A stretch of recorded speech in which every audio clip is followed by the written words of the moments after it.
भारतीय संविधान का अमृत महोत्सव आज हम ऐसी जगह मनाने जा रही है। मैं बात कर रहा हूँ, मेरे रोंगटे खड़े हो रहे हैं, जहाँ भारत के संविधान निर्माता और भारत के पूरे विकास की नींव जिन्होंने रखी, डॉक्टर बाबा साहब अम्बेडकर जी का निवास स्थान यहाँ तलेगांव शहर में है। आप सभी का यहाँ पे आगमन हुआ है। सबसे पहले मैं आप सभी पुरस्कारार्थियों को और सभी भारतीयों को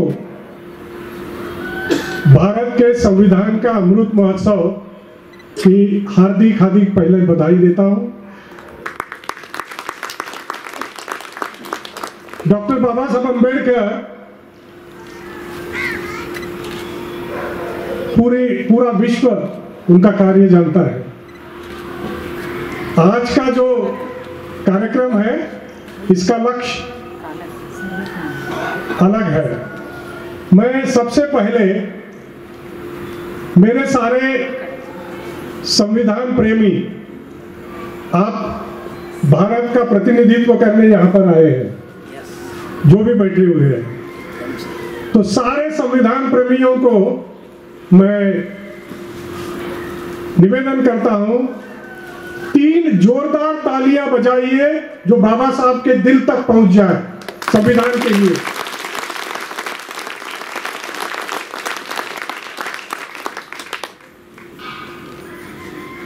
ऐसे विश्व के महानायक, जिनके लेखनी द्वारा, विचारों द्वारा ये राष्ट्र बना।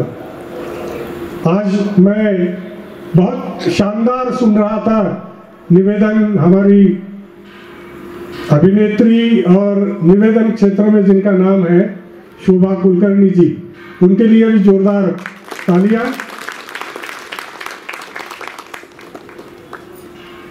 ये कार्यक्रम की तैयारी हम कर रहे थे और हमें लगा संविधान अपने जीवन में आचरण करना, संविधान काम करते समय ध्यान में रखना और संविधान के रास्ते पे चलने के लिए जो काम करने वाले हैं, संविधान की रक्षा करने वाले हैं, ऐसे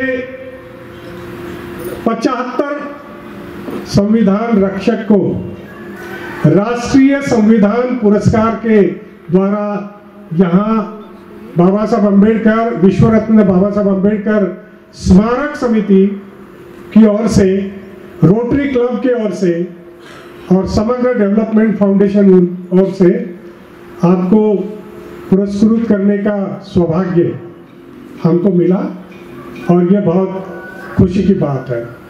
मित्रों, आज इस कार्यक्रम को हमने ऐसे महान व्यक्ति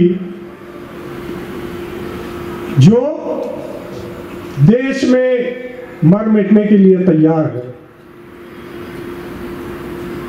अपने वतन के लिए जान देने के लिए तैयार है, अपने परिवार की परवाह नहीं है, और पुलवामा जैसा अटैक हुआ, आप सब जानते हैं, पूरा विश्व उसके ऊपर ध्यान दे रहा था। और ऐसे पुलवामा के अटैक के समय जिन्होंने उस पुलवामा आतंकवादी अटैक का आतंकवादियों के लिए सामना करने के लिए जिन्होंने नेतृत्व किया, वो परम आदरणीय जिले सिंह साहब के लिए जोरदार तालियां।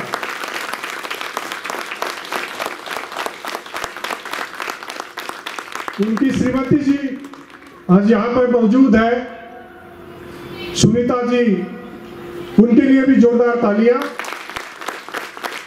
और उनके लिए वो आज मुख्य अतिथि के रूप में मेरे अच्छे मित्र भी हैं, तो परम यहाँ पे अतिथि के रूप में उनको यहाँ पे बुलाया है। उनके लिए मैं 2 लाइनें जो है वो कहूँगा। संविधान और भारत का वीर जवान हूं मैं, संविधान और भारत का वीर जवान हूं मैं, ना हिंदू ना मुसलमान हूं मैं। जख्मों से भरा सीना, जख्मों से भरा सीना है मेरा, जख्मों से भरा सीना है मेरा, मगर दुश्मन के लिए चट्टान हूं मैं, दुश्मन के लिए चट्टान हूं मैं। भारत को वीर जवान, भारत का वीर जवान हूं मैं, भारत का वीर जवान हूं मैं। आप सभी को पता होगा सेना में काम करना कितना मुश्किल है।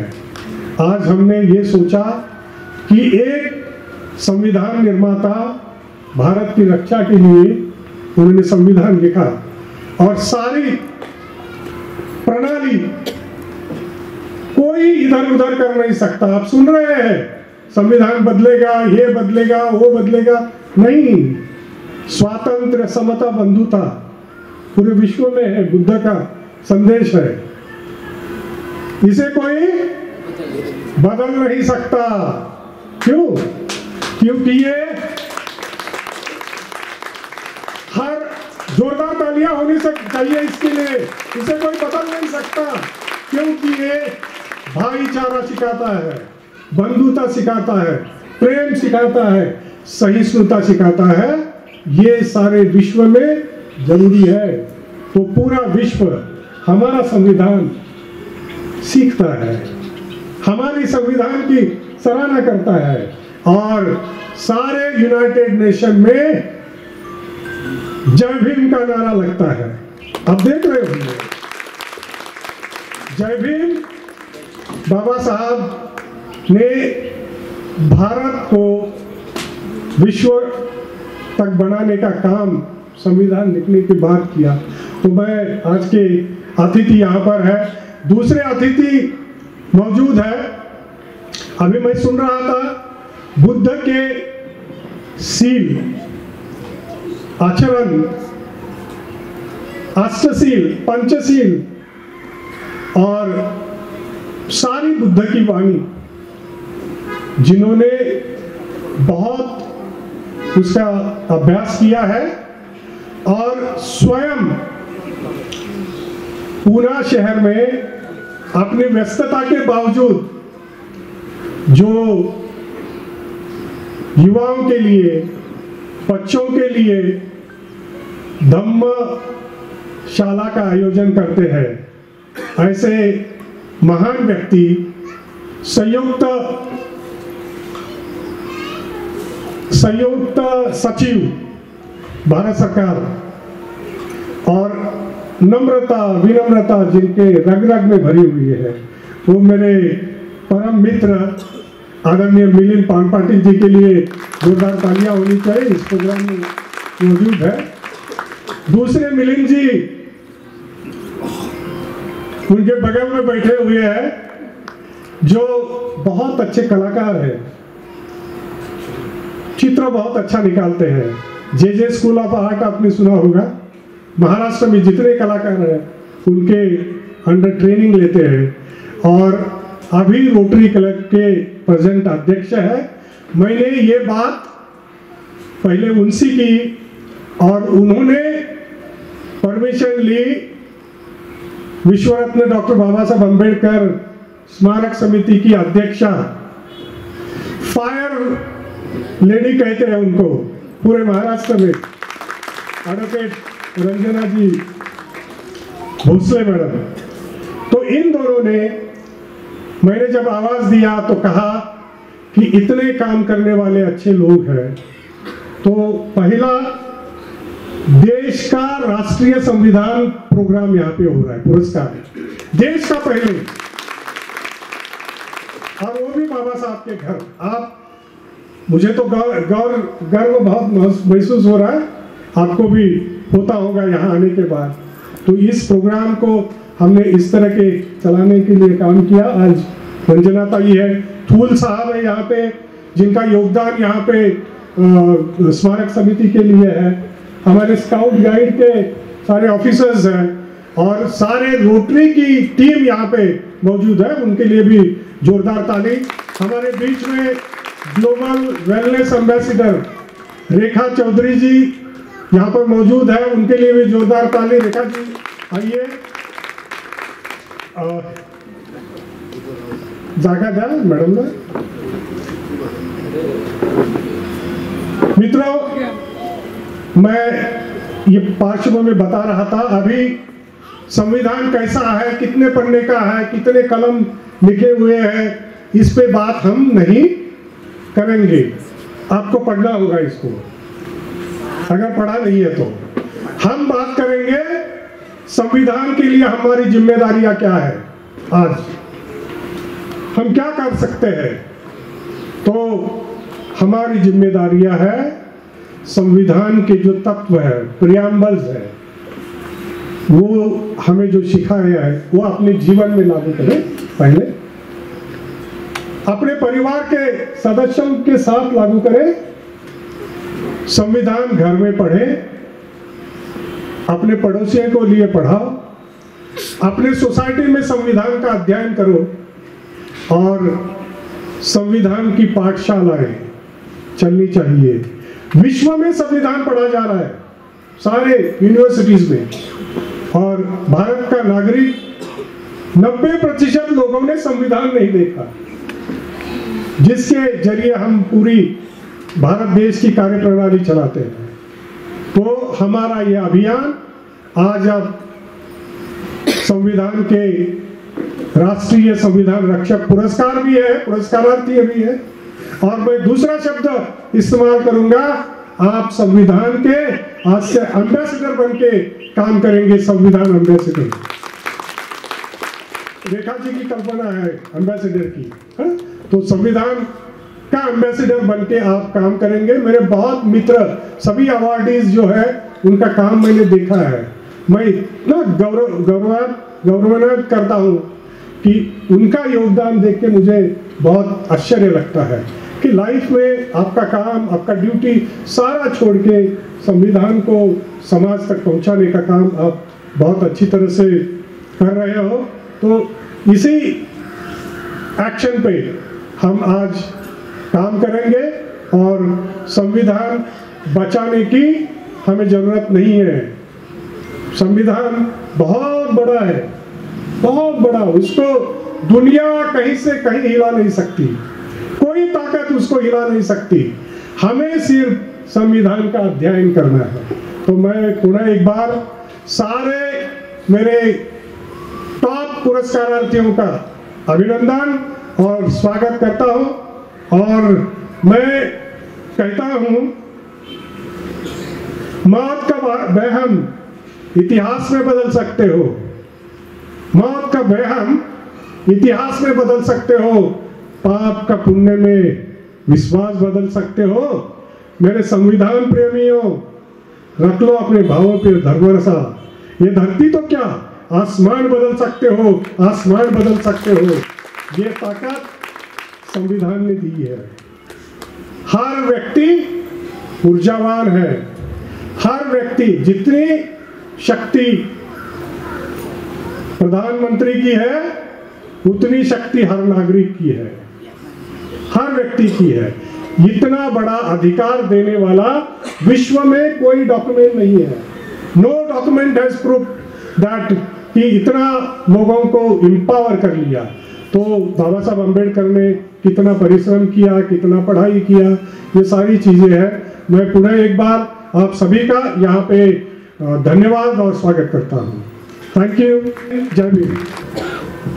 भारत माता की जय, भारत माता की जय, भारत माता की जय भीम, जय हिंद, जय भारत, जय संविधान। मैं शौर्य चक्र जिले सिंह, सहायक कमांडेंट CRPF से। आज आप सबके सम्मुख यहाँ पे उपस्थित हुआ हूँ, उसका पूरा श्रेय मेरे बड़े भाई साहब श्री यशवंत मानखेड़ सर को जाता है। उन्होंने मुझे इनविटेशन दिया और मैं आपके बीच अपनी धर्मपत्नी के साथ श्रीमती सुनीता देवी के साथ आ गया। सबसे पहले आप सभी ये जानते हैं कि फौज कैसे काम करती है। मैं सीआरपीएफ में पिछले 7-8 सालों से क्विक एक्शन टीम का कमांडर हूँ और पुलवामा, शोपियान और अनंतनाग आप सभी को मालूम है वहाँ पे क्या कंडीशन थी कुछ दिन पहले। अब तो खैर शांति हो गई है, लेकिन थोड़े दिन पहले बहुत दिक्कत थी। तो मुझे शौर्य चक्र जो मिला उसकी छोटी सी कहानी बताता हूँ 2 मिनट के लिए, और उसके बाद फिर हम संविधान के ऊपर आते हैं। पुलवामा में जो अटैक हुआ था, जैसे यशवंत सर ने बताया था कि मैं वहाँ का मेन रोल मैंने प्ले किया था, और आज तक के इतिहास में सीआरपीएफ में जब से 1939 से सीआरपीएफ बनी है, उसमें सबसे ज़्यादा मेडल जो मिले थे वो पुलवामा अटैक पे ही मिले थे। उसका मैं आपके सामने खड़ा हूँ, जो एक ऑपरेशन में 1 शौर्य, 2 कीर्ति, 3 पीपीएमजी, 11 पीएमजी, टोटल 17 मेडल एक ही। और उसका मुझे भारत सरकार ने आपके सामने जो शौर्य चक्र दिया, तो मैं आपके सम्मुख आज खड़ा हूँ। हुआ एक ब्रीफ स्टोरी सुनाता हूँ कि एक हमारा कैंप है लेथपुरा, तो वहाँ पे जैसे मोहम्मद के 3 आतंकवादियों ने अटैक कर दिया था, और वो जो कैंप की बाउंड्री है वो 4.5 किलोमीटर की। आप सोचिए, तीनों तरफ पहाड़ी है, एक तरफ समतल जमीन है, और उस टाइम मैं क्विक एक्शन टीम का कमांडर था। ये बात है 30 और 31 दिसंबर 2017 की। तो तमाम एजेंसियां वहाँ पे लगी हुई थी, जिसमें वैली क्यूएटी, अनंतनाग क्यूएटी, और मैं south Kashmir officer range Awantipora का क्विक एक्शन टीम का कमांडर था। लगभग 2 बजे के आसपास कैंप पे अटैक हुआ था, और उस कैंप में हमेशा ही 1000-1200 आदमी रहते हैं, क्योंकि 3 कंपनियां रहती है और ट्रेनिंग सेंटर भी है। लगभग 1000 के आसपास आदमी, ट्रेनिंग सेंटर भी वहाँ पे है, तो वो चलता है। तो रात पूरी हो गई और हम सोचते रहे कि भाई ये ऑपरेशन कब ख़त्म होगा। तो वाकी टाकी लगा रखा था, और दिसंबर, आपको मालूम है 30 और 31 दिसंबर 2017 की बात है, जब यहाँ पे भी वैली में बहुत ज़्यादा -10 के आसपास रहता है, बर्फबारी रहती है, तो बहुत ज़्यादा ठंड थी। और उसके बाद हम सोच रहे थे कि कब ख़त्म हो जाए, कब हम मिलिटेंट को, आतंकवादी को मार गिराए। लेकिन सुबह हो गई 7:30 बजे तक, एक भी मिलिटेंट मारा नहीं गया था, और उसमें लगभग 3-4 जवानों को हमारी बहुत ही गंभीर इंजरी हो गई थी, और 4 जवान जब तक हमारे शहीद हो चुके थे, जिसको 92 बेस में जो इंजर्ड थे उनको भेज दिया गया था। 7:30 के आसपास डीआईजी अवंतीपुरा श्री अमर सिंह नेगी सर आते हैं कि जिले सिंह कहाँ है भाई, देखो उसको कहाँ है। तो मैं आपको बता दूं कि जो फोर्स 1 है गोरेगांव में, वहाँ से मैंने बेस्ट आउटडोर का ट्रेनिंग सेंटर में मैंने बेस्ट आउटडोर का पुरस्कार भी प्राप्त कर रखा है। ये सब महाराष्ट्र ने मुझे दिया है, लगता है इस जमीन से मेरा कोई पुराना रिश्ता है। और जब मैं वहाँ पे ऑलराउंड बेस्ट आया, तो उसके बाद ही मेरा चयन हुआ था क्विक एक्शन टीम का कमांडर। तो कुलकर्णी सर थे वहाँ पे कमिश्नर मैडम के ही। तो अब हमको बोला कि जिले सिंह आप जाइए, बिल्डिंग में मिलिटेंट है। बिल्डिंग में हमारे कुछ जवान भी थे, लिविंग बैरिक्स थे, आपको मालूम है। तो जब हम ऊपर जाने लगे तो बोला कि मेरे पास दोहरा काम था, एक तो मिलिटेंट को मारना है, ऊपर से अपने जवान को बचाना है। बड़ा मुश्किल होता है ये रूम इंटरवेंशन करना, आपको मालूम है बहुत ही रिस्क होता है, ये सुसाइडल ऑपरेशन होता है, क्योंकि बिल्डिंग में आप घुस रहे हो, उस बिल्डिंग में जिसमें ऑलरेडी मिलिटेंट घुसा हुआ है, मतलब अपने वो सेफ जोन में है, वो अपने बिल्कुल साइटिंग करके बैठा है, और वो नुकसान ज़्यादा उठा सकता है। एक बनस्पत जो है हमारे को बड़ी मुश्किल से जो सफलता मिलती है उसमें। आपने देखा होगा वहाँ पे एक कुछ दिन पहले एक कैप्टन साहब भी शहीद हो गए थे, मेजर साहब भी शहीद हो गए थे, क्योंकि वो रूम में घुसने की उसमें कोशिश कर रहे थे, और वो पहले ही वो अपना शिस्त लेके बैठे थे। मैं गया तो ठीक है, मैंने कहा सर मैं जाता हूँ रूम इंटरवेंशन। मैं और मेरे साथ 5 जवान हम ऊपर गए। तो ऊपर जाते जाते जब हम 4थी मंजिल पे पहुँचे, तब तक मैंने 12 जवान अपने सेफ निकाल दिए थे, बचा दिए थे उनको। और मैं रूम इंटरवेंशन एक नीचे से कर रहा हूँ। 4 तल्ले की बिल्डिंग है, 4 मंजिल है, जैसे ये बिल्डिंग आप पीछे देख रहे हो, और हम जा रहे हैं। और चौथी मंजिल पे आप सोच लीजिए कि उस बिल्डिंग 4 मंजिल पे चढ़ने के लिए मुझे 3.5 घंटे लग गए थे, आप सोच लीजिए। और -10 में मेरे जो ऊपर से ये पसीना जो पटका होता है बीपी हेलमेट, तो नीचे जूते के अंदर पसीना था उस टाइम। और मेरी ब्रीथिंग ये थी कि जैसे कोई 10 किलोमीटर रनिंग करके आता है, मेरे मतलब सांसें नहीं रुक रही थी। तो हम चौथी मंजिल पे मैं बैठ गया, मैंने कहा थोड़ी देर थोड़ा रेस्ट कर लेते 2-4 मिनट, ताकि ब्रीथिंग थोड़ा ठीक हो जाए, सांसें रुक नहीं रही थी। और जब चौथी मंजिल पर गए तो जहाँ पानी की टंकियाँ लगी रहती है वो दोनों दरवाजे टूटे हुए थे, और एक हल्की सी परछाई देखी तो मैंने कहा यार कुछ ना कुछ है। तो बोला कि सर मिलिटेंट है। तो वो भी बैठ गया, मैं भी बैठ गया। चौथी मंजिल पे यानी कि जहाँ पे ऊपर जो पानी की टंकियाँ रहती है ओपन, और सब यहाँ से फिल्म बना रहे, और ऊपर जो है लगभग 10 मिनट हमारा भयंकर युद्ध चला। और एक गोली उसके यहाँ चेस्ट शोल्डर पे लगी। जब उसने ग्रेनेड निकाला, जब मैंने उसकी छाती में गोली मारी, मारता गया जब तक पूरी मेरे पास गोलियां थी, मैं उसके सीने में उतारता गया। और आखिरी में भी मुझे लग रहा था कि जिंदा है। जब उसको एक हेडशॉट लिया, जब बिल्कुल खुल गया, तो मैंने कहा सर एक मार दिया, कुत्ता उठा ले जाइए। तब हमारी पूरी टीम आई, बोला कौन है भाई ऐसा जिसने इतना पराक्रम दिखाया। तो डीआईजी और सिविल पुलिस और सब ऊपर आए। तब उनको बोला कि यार जिले सिंह कौन है, बुलाओ जिले सिंह को। तब ये नाम मेरा गया, और पूरे एनआईए और जितनी भी तमाम एजेंसियाँ देखने के लिए आई थी उस बिल्डिंग को। 36 घंटे वो ऑपरेशन चला था, आपको मैं जानकारी के लिए बता दूं। और 36 घंटे में हमने वो तीनों आतंकवादी मार गिराए, और उसके बावजूद हमने अपने 12 जवान बचाए, जो कि बहुत बड़ा एक ऑपरेशन था। आज तक के इतिहास में रूम इंटरवेंशन जो है सक्सेसफुली हमने आपके आशीर्वाद से किया। तो वो शौर्य चक्र है, और मैं आपके सामने उसी की बदौलत आज आया हूँ।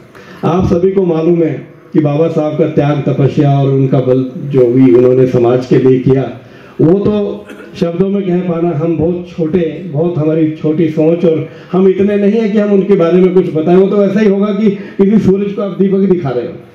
लेकिन मैं इतना बता दूं कि एक बार किसी सभा में कोई ऐसी चर्चा चल रही थी, तो बोले कि भारत रत्न है बाबा साहब। तो बोले कि भारत रत्न नहीं, विश्व रत्न है। ये सदियों में एक ही जन्म लेते हैं ऐसे महान शख्सियत, जो हमारे, हम बहुत भाग्यशाली कि वो हमारे देश में जन्म लिया, और इस देश में लिया, और इस प्रांत में, इस प्रदेश में लिया जहाँ पे हम खड़े हैं। तो मैं दिल से आपका आभार व्यक्त करता हूँ कि आपने मुझे इस पावन धरा पे बुलाया। और कहना कठिन है कि ये इतना भव्य समारोह आपने आयोजन किया, हमारा सम्मान बढ़ाया। बहुत बार मैं चीफ गेस्ट बनता हूँ तो मुझे, लेकिन आज का ये दिन मेरे लिए अपूरणीय है, बिल्कुल कभी न भूल पाने वाला क्षण आपने मुझे दिया है। मैं आपका दिल से आभार व्यक्त करता हूँ। और बाबा साहब के जो नियम, कायदे, कानून जो उन्होंने एक बहुत प्योर, जो सभी के लिए, एक कुछ लोग बोलते हैं कि बाबा साहब एक समाज के वो थे, नहीं, ऐसा नहीं। अगर बाबा साहब नहीं होते तो आज यहाँ पे मैडम नहीं खड़ी होती, या सामने लाइन में मैडम नहीं खड़ी होती, या किसी देश में राष्ट्रपति ये जो बनी हुई है हमारी श्रीमती द्रौपदी मैम, या कोई पिछड़ा वर्ग का आदमी आज इतने उच्च स्थान पर नहीं होता। तो ये कहना गलत होगा कि वो एक समाज के थे, वो सबके थे। उनको पूरा विश्व फॉलो कर रहा है आज, और हम सबको करना चाहिए। एक छोटी जो सोच वाला आदमी बोल सकता है, लेकिन ऐसा नहीं है। उन्होंने जो कुरीतियाँ थी समाज में उनको मिटाया, और जैसा अब्राहम लिंकन का अमेरिका में पद है, उससे भी मैं कहूँगा उनसे भी बड़ा है, क्योंकि उन्होंने तो गोरे काले का भेद मिटाया था। और इन्होंने तो जो है एक छुआछूत और अछूत, और आपको मालूम है उन्होंने कितना पढ़ाई में कितना स्ट्रगल किया। एक बच्चे को आप आज के युग में किसी को बोल दो कि पानी ना पिए, या वो पीछे बैठे, चाहे वो 100% नंबर ले आए, या वो कहें कि यहाँ से गुजरेगा नहीं, तो उन्होंने जो दर्द सहा है वो असहनीय होगा। हम समझ नहीं पाएंगे कि उन्होंने कितना दर्द सहा, और इस समाज को और इस देश को आगे बढ़ाने में उनका अतुल्य योगदान रहा है। आज हम सब संविधान दिवस मना रहे हैं। ये संविधान दिवस मनाने का उद्देश्य भी कुछ होना चाहिए कि हम इनकी ड्यूटीज, हमारी कुछ है, हमारे कुछ कर्तव्य हैं, हमारे कुछ अधिकार हैं, उन सबको आप समझें। ये नहीं कि उन्होंने बोल दिया और हमने पढ़ लिया। पढ़ना है, वो मनन करना है, उसका अध्ययन करना है, उसको कार्यान्वित भी करना है, उसको लागू भी अपने जीवन में करना है। जब तो ये दिन सार्थक है, अन्यथा हम आए और चले गए। और जो कोई नीचे तबके का है, जिनको हम कैसे भी, अब हमको ये बोला है कि आप आइए और इसका संविधान का संवर्धन और संरक्षक कीजिए, प्रमोटर और प्रोटेक्टर दीजिए, ये तभी संभव है जब हम एक गरीब को आगे ले जाएं, जो सक्षम है। हम सब भी जुड़ के उसको आगे ले जा सकते हैं, इसमें कोई ज़्यादा बड़ी बात नहीं है। किताबें दे सकते हो, कुछ उनको थोड़ा बहुत धन की जो कमी है तो वो कर सकते हो। और समाज में ऐसे बहुत से लोग हैं जो पढ़ना चाहते हैं लेकिन पढ़ नहीं पाते, तो उनको पढ़ाना है। मैं तो कभी कभी जो कई बार मेरा दिल करता है कि जो मेरे पास जो मेरी छोटी, हम तो छोटे ही हैं, सैलरी एक लिमिटेड मिलती है गवर्नमेंट को, एम्प्लॉय को, लेकिन फिर भी मैं कोशिश करता हूँ कि जो नीडी है उनको दे दूँ। भाई मेरे बच्चे, आप अपना अपना बच्चा देखोगे ये नहीं, आपको सारे बच्चे हैं, ये पूरे देश आपका है। आप खुल के अपने, इसमें कितना उम्मीदें हैं आपसे लोगों की। जब आप हम यहाँ आ गए तो हमें मालूम है हमारी ड्यूटीज़ क्या है और हम कितना संविधान को इनडायरेक्टली वे में भी हम प्रमोट कर सकते हैं। हम अगर समाज में सौहार्दता बना रहे, कोई नुकसान ना करे किसी प्रकृति को, वो भी तो संविधान की रक्षा ही है। या किसी को किसी का शोषण ना करे, वो भी तो है। किसी को हम बढ़ावा दे रहे हैं कि चल तू आगे चल, मैं तेरे पीछे हूँ, वो भी तो संविधान का प्रोटेक्शन है। कोई गैर कानूनी काम इस समाज में ना हो, वो भी तो संविधान का संरक्षक ही है। तो ये हम सब बहुत छोटे छोटे लेवल पे कर देंगे, तब भी हमारा समाज एक बहुत ही स्वर्ण युग में बन सकता है। आज हम बोलते हैं कि समाज में क्राइम बहुत हो रहा है, क्राइम क्यों हो रहा है? ये सब हमारी कहीं ना कहीं लकुना है, कुछ कमजोरियां हैं।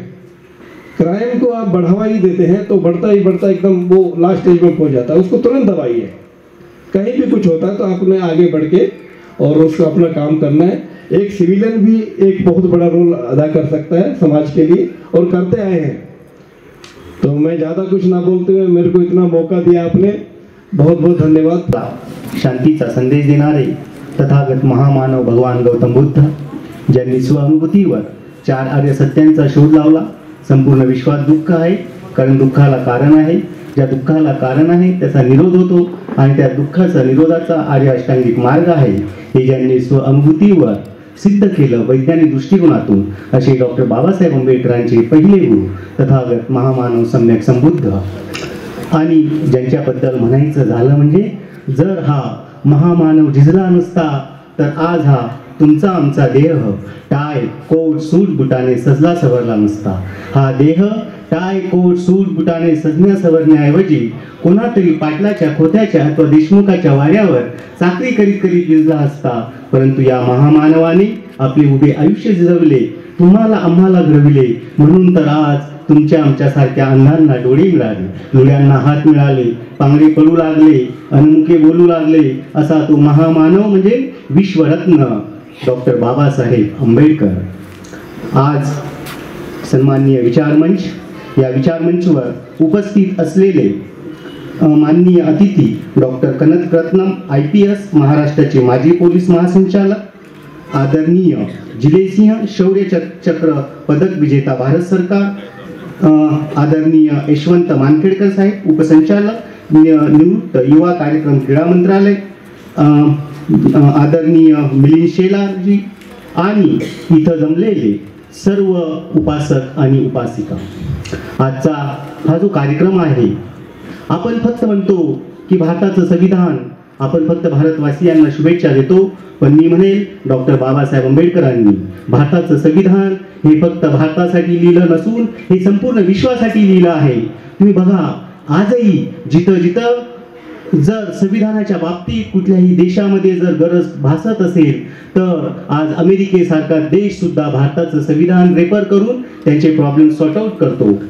विशेष म्हणजे आजचा हा जो कार्यक्रम आहे, संविधान अमृत महोत्सव पुरस्कार वितरण, याच्यामध्ये राष्ट्रीय संविधान संवर्धक व संरक्षक पुरस्कार, मी म्हणेल तो आपल्याला जर भारताचं संविधान समजून घ्यायचं असेल तर फक्त आपल्याला भारताचं संविधान वाचून चालणार नाही।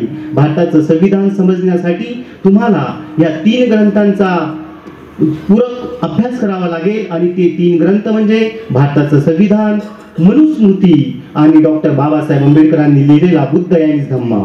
जर तुम्ही जोपर्यंत मनुस्मृती समजून घेत नाही तोपर्यंत तुम्हाला भारतीय संविधान कळणार नाही। कारण तुमच्या मनुस्मृतीने तुम्हाला काय दिलं किंवा त्यांनी तुमच्यापासून काय हिसकवलं किंवा काय तुमच्यापासून घेतलं, त्याचा जर तुम्हाला खरोखर अभ्यास करायचा असेल तर तुम्हाला भारताचं संविधान आणि त्याचा या 3 ग्रंथांचा अभ्यास करावा लागेल. भारताचं संविधान तुम्ही जर बघितलं, भारताचं संविधान हे दुसरं तिसरं काही नसून डॉक्टर बाबासाहेब आंबेडकरांनी लिहिलेलं बुद्ध आणि धम्म याची रिप्लिकेट कॉपी आहे.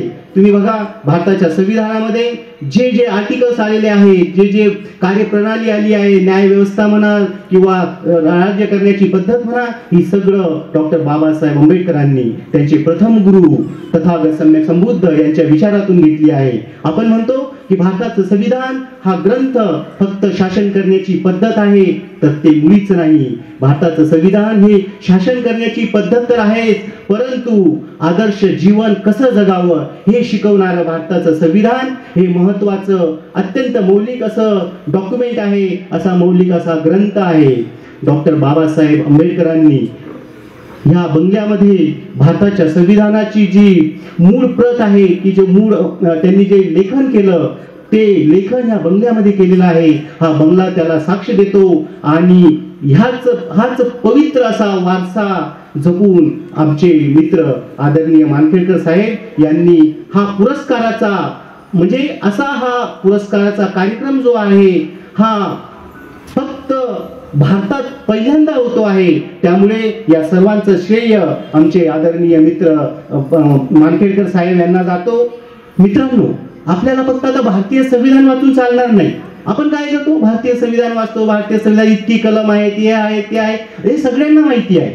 आपल्याला आता भारताचं संविधान घराघरामध्ये कसं पोहोचवावं, कसं पोहोचेल, घराघरामध्ये ते पोहोचून आदर्श जीवन पद्धत कशी निर्माण करता येईल याच्यासाठी तुम्हाला झटावं लागेल.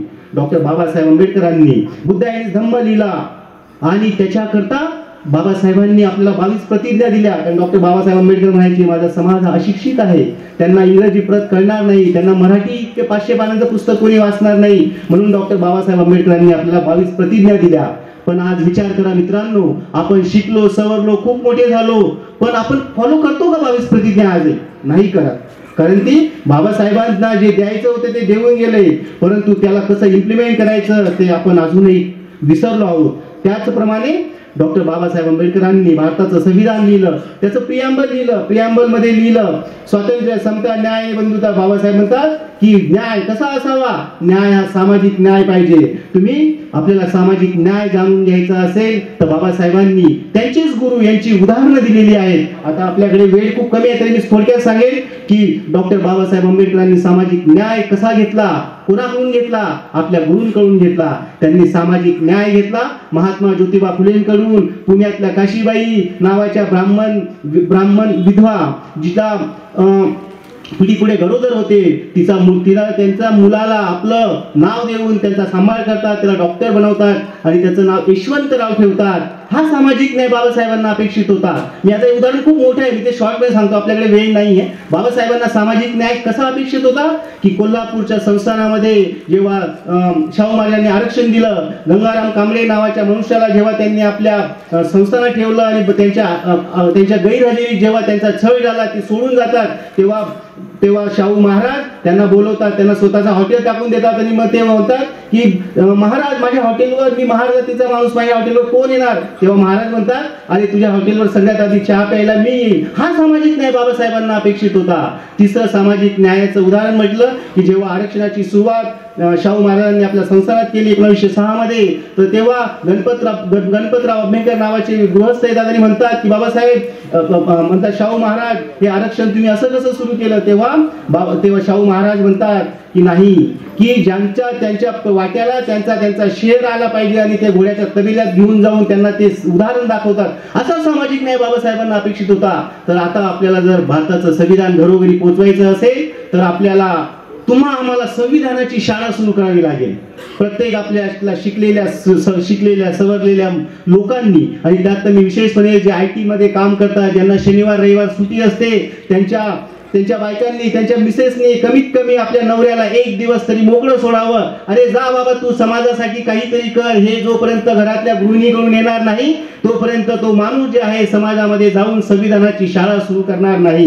आणि संविधानाची शाळा सुरू करून आपल्याला संविधान जोपर्यंत आपण घरोघरी पोहोचवत नाही तोपर्यंत भारताचं संविधान तुम्हा आम्हाला कळणार नाही. फक्त भारताचं संविधान प्रिॲम्बल वाचून चालणार नाही. आपल्याला त्यातला प्रत्येक गोष्ट, आपली कर्तव्य काय आहे, what are your duties, what are your responsibilities, हे जोपर्यंत आपण समजून घेत नाही. कारण आपण फक्त आपले अधिकारांबद्दल बोलतो. आपण म्हणतो हा माझा अधिकार, ते माझा अधिकार, पण त्या अधिकारांसोबत आपले कर्तव्य काय आहे हे तुम्हाला समजून घ्यावं लागेल. आणि त्याच्याकरता प्रत्येकाला संविधानाची शाळा चालू करावी लागेल. मी शेवटी जाताना फक्त एवढंच म्हणेल, भीमजीने हमें बलवान बना डाला, भीमजीने हमें बलवान बना डाला, हटा पाए ना वो चट्टान बना डाला, हटा पाए ना वो चट्टान बना डाला. मेरे भीम के संविधान का करिश्मा तो देखो यारो, मेरे भीम के संविधान का करिश्मा तो देखो यारो. जिन महिलाओं को मनुस्मृति ने गुलाम बना डाला था, जिन महिलाओं को मनुस्मृति ने गुलाम बना डाला था, उन्हीं महिलाओं को मेरे भीम के संविधान ने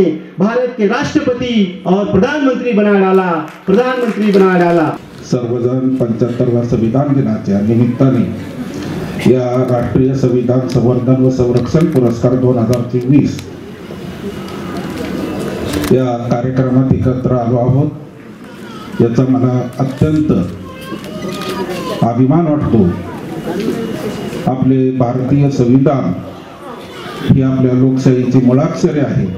भारताच्या स्वातंत्र्य संग्रामातील कठोर संघर्षानंतर या संविधानाने आपल्या देशाला दिशा दिली. संविधान हे केवळ कायद्याचे पुस्तक नाही, तर आपल्या सर्वांच्या समानतेचा, स्वातंत्र्याचा, बंधुतेचा आणि न्यायाचा मूलमंत्र आहे. डॉक्टर बाबासाहेब आंबेडकर यांनी दिलेल्या योगदानाशिवाय हे संविधान तयार होणे अशक्य होते. त्याचे विचार आणि नेतृत्व हे केवळ भारतासाठीच नव्हे तर संपूर्ण जगासाठी प्रेरणादायक आहे. त्यांचे स्वप्न होते असा एक भारत जिथे प्रत्येक व्यक्तीला समान संधी असेल, जात, धर्म, लिंग किंवा आर्थिक परिस्थितीवर आधारित भेदभाव नसेल.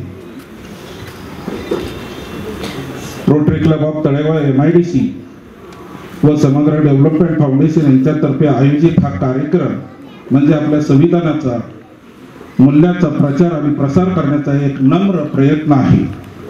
आम्हाला अभिमान आहे की आपण राष्ट्रीय संविधान संवर्धन व संरक्षण पुरस्कार देत आहोत, ज्या व्यक्तींनी आपल्या संविधानाच्या मूल्यासाठी योगदान दिले आहे. मी पुन्हा एकदा rotary club of Talegaon MIDC, समग्र डेव्हलपमेंट फाउंडेशन आणि विश्वरत्न डॉक्टर बाबासाहेब आंबेडकर स्मारक समिती आणि आज खऱ्या अर्थाने आमच्या रंजनताई भोसले यांच्या कल्पनेतूनच आज या भूमीला संविधान भूमी म्हणून आज नाव देण्यात आलं. त्यांच्यासाठी जोरदार टाळ्या व्हायला पाहिजे. या कार्यक्रमाच्या यशस्वी आयोजनात योगदान दिलेल्या सर्वांची मी रोटरी क्लब ऑफ तळेगाव MIDCच्या वतीनं आभार व्यक्त करतो. धन्यवाद. मी फक्त एवढंच म्हणू शकतो, एवढे दिग्गज मान्यवर होते म्हणून मी नावं घेतली नाही. सर्वांना शुभेच्छा. कॉन्स्टिट्यूशन डे का शुभेच्छा है. अभी 75 ईयर्स हो गया है. कॉन्स्टिट्यूशन adopted 1949, 26 नवंबर. ड्राफ्टिंग यही हुआ है. वेरियस प्लेस कहाँ हुआ है. This is the place. There so many members are there in the drafting committee, but drafting committee chairman Dr. Babasaheb Ambedkar, he has dedicated his life and he has taken a lot of pains in drafting the constitution. He took a lot of pains. Not only drafting, after the lot of deliberations have taken place. Around nearly 3 years, I think there was a lot of discussions. Nearly 3 years of discussions. Each and every word has been deliberated very seriously. आज one article में अभी पढ़ रहा हूँ, रास्ता में आ रहे तो one of the WhatsApp group में आया है, at that time the constituent assembly members they have कितना सीरियसली इन्वॉल्व होके ये कॉन्स्टिट्यूशन अपने को दिया है, कितना डिलिब्रेशंस किया है, उनका फोरसेट क्या है। Over the years the amount of discussions taking in parliament is coming down, number of questions raised, all these things were there करके one of the articles was quoting, the मेहनत इतना किया है, अभी slowly it's coming down करके। I am not telling anything about the parliamentarians, but the article says the number of discussions and time spent on the issues of the nation has come down करके one of the articles I read। अभी constitution में values, ethos, the spirit of the constitution to have an equality in the society, fraternity, liberty, equality, इतना 75 years होने के बाद भी हम लोग अपना कॉन्स्टिट्यूशन वैल्यूज और the spirit behind the constitution सब लोग को आया है क्या? Everybody is there. तो एक बार क्वेश्चन कर लो, rulers of the nation also they should question themselves, introspect करना चाहिए वो लोग कितना है हो रहा है। अभी भी we have a lot of discrimination is seen in the villages, not only in the villages, in the urban centers also we have seen a lot of discriminations. Even in some of the places, in higher places also we have been seeing these things. The constitution ethos all should go and seriously should be there. Equality कहाँ तक आ गया है? Lot of discrimination, what I wanted to say. In the villages also, some of the things very difficult to see. Baba Saheb Ambedkar, he has served, he has put forth so much of first law minister, and he has drafted the bill. The bill was not accepted. It was later on formed into different laws, and ultimately he had to resign. If you see and if you read the letter, resignation letter, you will feel how much he has felt it. The letter which he has addressed at the time of resigning is the first law minister of the nation, who is the intellectual who has resigned because of at that time conditions were different. I see so much of difference has taken, but still there is a lot of things to be done in the society. You have seen a lot of inequalities, discrimination. These are the things. I don't know how long it will take. 75व्या संविधान दिनाच्या सर्वांना मी विश्वरत्न doctor Babasaheb Ambedkar स्मारक समितीचे अध्यक्ष या नात्याने सर्वप्रथम शुभेच्छा देते।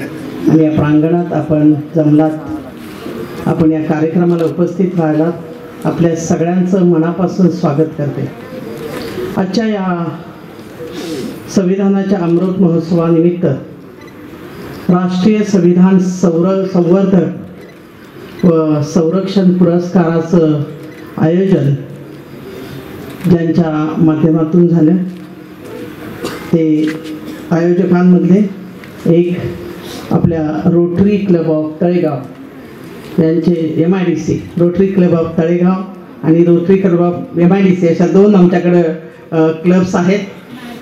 आणि इथं जन्मापासून राहत असल्यामुळे सगळ्या संस्था संघटनांची माहिती मला आहे। आणि त्यामुळे आजच्या या MIDCने घेतलेला एक महत्त्वपूर्ण निर्णय आणि मानखेडकर साहेबांनी त्यात ही भर घातली की 75 सनदी अधिकारी ज्यांनी या संविधानासाठी काम केलं त्या सगळ्यांचा सन्मान करायचा आहे। आणि तो सन्मान आपल्या या विश्वरत्न डॉक्टर बाबासाहेब आंबेडकरांचं वास्तव्य या बंगल्यात होतं। त्यांनी हा बंगला खरेदी केला, या भूमीत करावं हे त्यांचं स्वप्न होतं आणि ते आज पूर्णत्वाला आलं। त्याचबरोबर माझंही स्वप्न होतं की या भूमीला संविधान भूमी असं म्हणावं आणि त्याचं रीतसर आज उद्घाटन करण्याची संधी आपल्या सगळ्यांच्या सानिध्यात मिळाली। त्यामुळे सगळ्यांचा आभार व्यक्त करते। मंचावरील आदरणीय माननीय महाराष्ट्राचे माजी पोलीस महासंचालक आदरणीय डी कनकरत्नम सर, त्यांच्या सुविध पत्नी, त्याचप्रमाणे ज्यांचं आपण मनोगत ऐकलं ते शौर्य चक्र पदक विजेते आदरणीय जिलेश सिंग, त्यांच्या आदरणीय पत्नी, आदरणीय मानखेडकर सर, मिलिंद पाटील सर, त्याचप्रमाणे या मंचावर उपस्थित असलेले सर्व रोटरी क्लब ऑफ MIDCचे सर्व आदरणीय, ज्यांनी आपल्या या कार्यक्रमाची सुरुवात संविधान गीताने, जे त्यांचं स्वरचित संविधान गीत होतं, ते आदरणीय भगवानजी धेंडे सर, माझ्या स्मारक समितीचे सर्व आमचे पदाधिकारी, आदरणीय किसन थुलजी इथं आपल्यात उपस्थित होते. आज त्यांच्या पत्नीचा वाढदिवस आहे, त्यामुळे ते विचारून इथून गेले. त्यांच्या पत्नीलाही मी इथून वाढदिवसाच्या शुभेच्छा देते. आणि म्हणजे सर्व आमचे पदाधिकारी आणि उपस्थित सर्व बंधू भगिनींनो, 1988 साली या कामाला मी सुरुवात केली. कारण बाबासाहेबांनी संविधान, ज्यावर आपला भारत देश चालतो, ते संविधान या ठिकाणी लिहिलं. बाबासाहेबांचा जिथं दीक्षा त्यांनी घेतली, धर्म बदलला, धम्माचा स्वीकार केला आणि आपल्याला सगळ्यांना धम्म दिला, ती दीक्षाभूमी नागपूरला आहे. त्यांची जिथं शेवटचा विधी झाला ती चैत्यभूमी मुंबईला आहे. हा धम्म स्वीकारण्याच्या अगोदर 1954 साली देहरोडला स्वहस्ते धम्माची एक मुहूर्तमेढ रोवली आणि स्वहस्ते बुद्धांची प्रतिकृती तिथे ठेवली. ते देहरोडला आम्ही धम्मभूमी म्हणतो. आणि मग जर इथं संविधान लिहिलं असेल तर संविधान भूमी ही का नसावी, या एका प्रेरणेने मी या बंगला जो आहे हा शोधण्याचं काम केलं. लहानपणापासून बघितलेला ऐकलेला हा विषय होता आणि वकील झाल्यानंतर 1988 साली मी काम सुरू केलं आणि 2012 साली त्याला यश आलं. 2012 में ये बंगला एक्वायर हुआ और सबके लिए खुला हुआ. तो यहाँ जो भी कार्यक्रम होगा तो संविधान के लिए होगा, प्रचार प्रसार के लिए होगा. इस उद्देश्य से हमारी समिति ने अभी तक काम किया.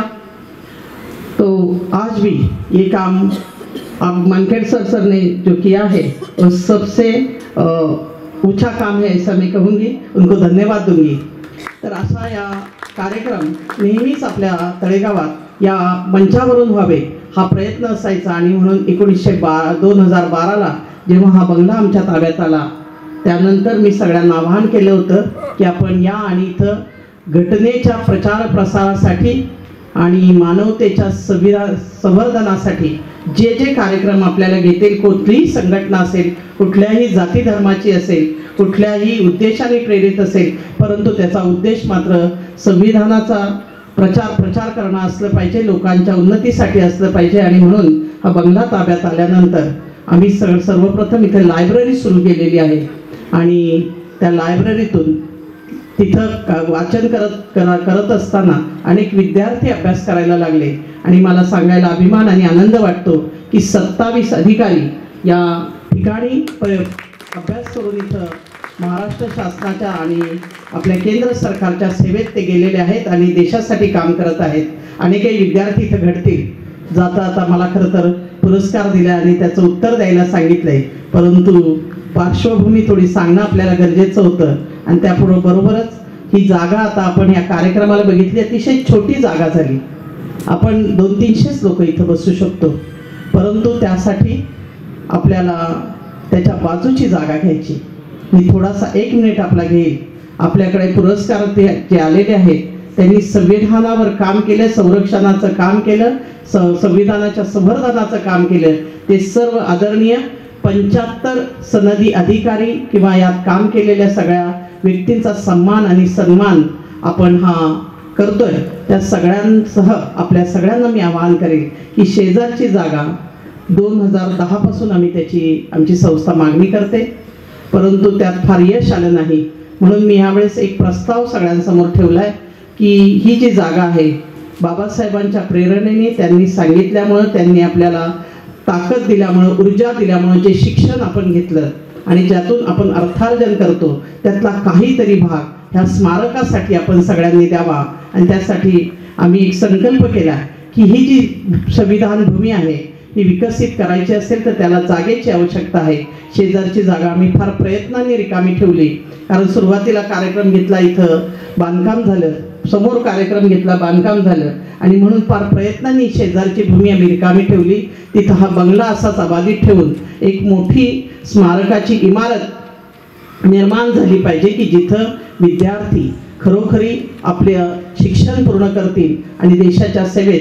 आता आपण जे शौर्य पदक विजेते जिलेसिंग सरांचा जो आपण अनुभव घेतला, तसेच विद्यार्थी त्या प्रकारचे देशासाठी प्राण देणारे विद्यार्थी तसा नागरिक इथं घडावा म्हणून आमचा प्रयत्न आहे. आपल्या सगळ्यांना मी आवाहन करेन, आपल्या 75 ह्या पुरस्कारार्थींनाही मी आवाहन करेन की आपला जो काही आपला अर्थार्जन आपण कराल त्याचा थोडासा भाग आपण या कामासाठी इथं द्यावा असं मी विनंती करेन. मी आपल्या सगळ्यांचा जास्त वेळ न घेता मला ज्यासाठी इथं उभं केलं आहे की पुरस्कारार्थी मनोगत इथं व्यक्त करायचं आहे. मी खरोखरी आपल्या सगळ्यांना धन्यवाद देईन की मला या लायक समजलं आणि मला हा सन्मान दिला. खरं तर आपल्या प्रत्येकाचं काम आहे की संविधानाचं संवर्धन करणं, संरक्षण करणं. ते कसं करायचं आहे की आपण जगत असताना आपला त्रास दुसऱ्याला होणार नाही, आपण दुसऱ्या माणसाला माणसासारखं वागू आणि आपण त्यांना समानतेत आणण्याचा प्रयत्न करू. माझा गेले 35 वर्षाचा वकिलीचा जो प्रवास आहे त्यात मला असं वाटतं लोकांना या बरोबरीत आणण्यासाठी, ज्यांच्याकडे पैसे नाहीत त्यांना देखील न्याय मिळवून देण्यासाठी जवळजवळ माझ्या वकिलीचा 70% भाग हा मी मोफत लोकांना न्याय देण्यासाठी केला आणि तसाच प्रयत्न माझा यापुढे राहील. आणि म्हणून आपण मला हा सन्मान दिला त्याबद्दल पुन्हा एकदा धन्यवाद न देता आपल्या ऋणात मी राहील आणि आपल्या सगळ्या या पुरस्कारार्थींतर्फे मी आपले धन्यवाद व्यक्त करते.